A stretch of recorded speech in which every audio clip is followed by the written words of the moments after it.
À la suite des mots composés séparés de traits d'union, nous en avons 100 traits d'union. N'est-ce pas? Les mots, n'est-ce pas, composés,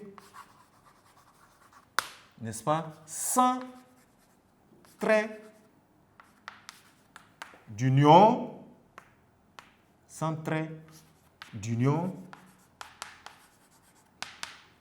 en parenthèse qu'on va appeler les mots composés espacés. En réalité, c'est un espace qui sépare, un blanc qui sépare, voilà, c'est ces genres de mots-là. Et parfois, vous allez entendre un espace, ça se dit, comme nous sommes en vocabulaire, entre des mots, l'intervalle qui reste là, c'est ce qui s'appelle, n'est-ce pas, un espace. Bon, ça, d'accord, c'est une question d'emploi des déterminants selon le contexte, et vous allez le dire simplement en vocabulaire lorsque ça ne ramène pas un lieu, un endroit, n'est-ce pas, physiquement, comme ça. La troisième catégorie, là, sont les mots composés. Et vous allez voir qu'eux, ils ont la particularité de se comporter comment? Il n'y a ni trait d'union entre eux. D'accord? Ils ne sont pas collés non plus. Donc, c'est de l'espace qui les sépare. C'est des intervalles normaux qui les séparent. Quand on ne peut pas écrire, coller toute une séquence ainsi. Ça, ce sont des mots composés, dits espacés ou sans trait d'union. On va avoir un exemple. N'est-ce pas? Un exemple. Des mots tels que pomme de terre. Pomme de terre. Vous voyez?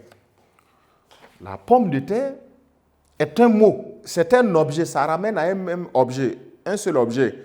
Mais, vous voyez, pour l'écriture de son nom, il y a le nom pomme dedans, la préposition de dedans et le nom terre dedans pour mettre la différence entre une toute autre pomme, la pomme d'acajou, la pomme, voilà, une quelconque pomme qui ne soit pas être dans un cas où on peut confondre avec celle à laquelle on fait référence dans le sens voilà, des tubercules.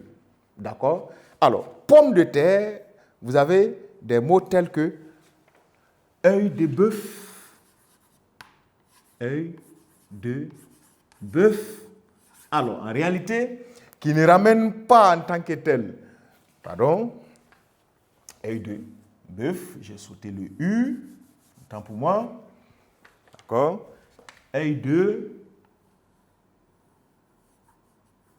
bœuf, qui ne ramène pas en réalité à l'organe œil d'un bœuf, n'est-ce pas, suivant sur les portes des domiciles, n'est-ce pas, il y a un petit orifice par lequel on regarde parfois qui est à la porte avant. C'est ça le nom œil de bœuf.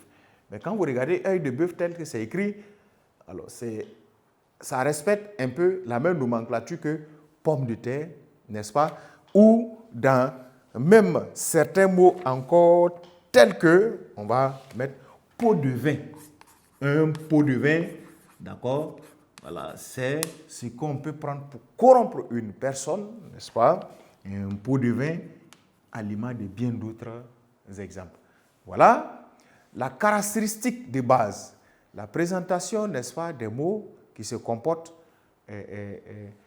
à la manière des mots composés. Autrement dit, voilà le fonctionnement général des mots composés. Ils sont tous de cette manière. Soit il est collé, et pour peu que vous fassiez attention, vous allez vous rendre compte que, tiens, si on déstructure, le même mot est formé de ça, de tel mot, d'un tel mot, d'un tel autre mot, d'un tel mot, en fonction, n'est-ce pas, des circonstances. Ou parfois, vous le voyez écrit simplement, n'est-ce pas, avec ou sans des traits d'union, dans des exemples tels que pot de vin, attention, et arc-en-ciel, ou pomme de terre, ou chou-fleur, ou basse-cour, vice-versa, etc.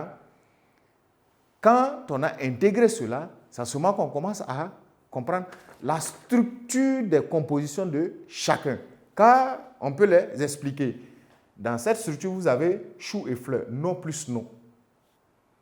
Basse court, la basse-cour.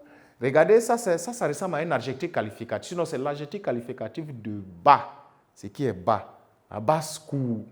Vice-versa, arc-en-ciel, pomme de terre, œil de bœuf, pot de vin. Chacun des mots a une structure dont la compréhension commence d'abord par capter, n'est-ce pas, la structure principale, la composition principale, n'est-ce pas, des mots qu'on obtient par composition et qui ne sont d'autres que des mots nés du procédé d'adjonction, non pas des particules, préfixes, suffixes, etc. cette fois, mais, n'est-ce pas, des mots pleins qui existent, d'accord, dans la langue. Pour une compréhension plus approfondie, nous allons dans un exercice appliqué, n'est-ce pas, essayer de procéder à une distinction, n'est-ce pas, d'autant de mots les uns parmi les autres.